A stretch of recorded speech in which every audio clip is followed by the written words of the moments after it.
So, Andrew, thanks for coming for this short interview.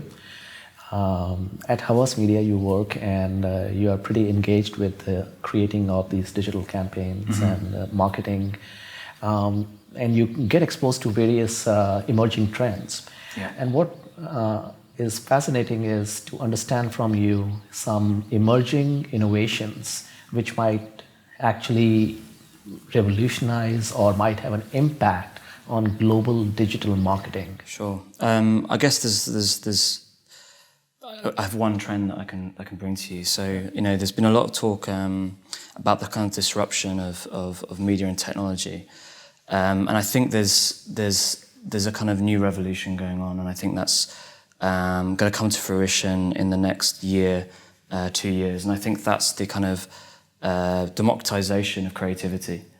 So I guess the disruption of media, technology and creativity altogether. So I mean, the idea of kind of mass media kind of started at kind of, but really by the church in a kind of pre-Renaissance time. You had, I'm not talking about religion necessarily, but I'm talking about the architecture. You had, the Word of God. You had the church, and you had a few people who controlled the distribution of the message, and people kind of aggregated together at certain times and understood what to think about their lives, and that's where they brought their kind of ideologies, and that's pretty much from kind of pre-Renaissance times up until kind of modern media how the world has been. So TV follows a very similar architecture. You have few who control the distribution, advertisers buy the space, and similar to kind of the church, use iconography and kind of dogma in a way to distribute, and everyone aggregates at a certain time. What's happening now, and this has been ongoing for some time, is that the kind of first network for the people is social media. And I think what's happening is the kind of democratization of creativity. So we have, if you think about the way that we've watched TV, is that you have, we sit in a living room, we sit in a certain time, and it's controlled by a certain amount of people. And millennials now, they are changing the way that they're watching television. So obviously it's not the TV screen, it's the mobile screen is their first screen. They are now choosing when and who they want to watch.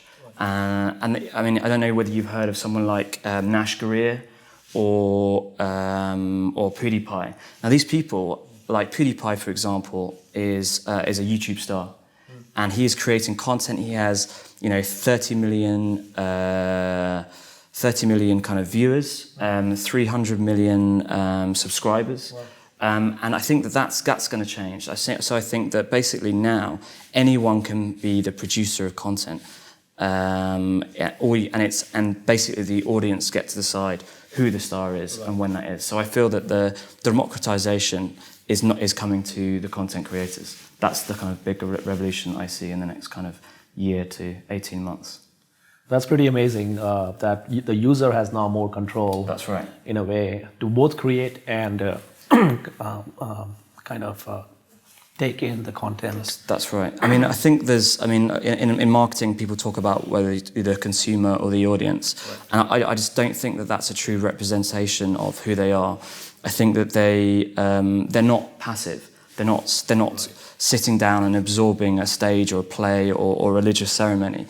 They are either fans or they're hobbyists. They are creators. They're makers.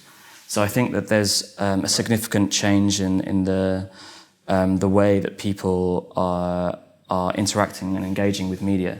I mean, I work for a company who will remain nameless for the time being, but there's kind of big discussions about not investing in TV anymore, but actually using the power of people to kind of relay messages. So there's obviously, for the first time in human existence, there's 1 billion people who are interconnected, and I think that in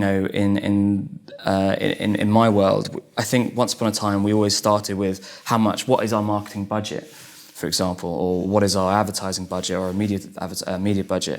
But I think now what's happening is that we're starting with our kind of what can we control, which is the owned media, and then how do we use and how do we facilitate our message through the people. I think that's fundamentally changed. And would you have any examples of client campaigns wherein you have had these consumers, the users, as co-creators of content? Yeah, I mean, that's a good question. I think there are cases. I mean, I guess the most famous one is something like Dove Sketches is an example where one, it was like the use of influencers. So and people kind of took that ad that was created in Brazil, and they took their own kind of interpretation of it. Personally, I don't have an example that I've worked with. Thank you.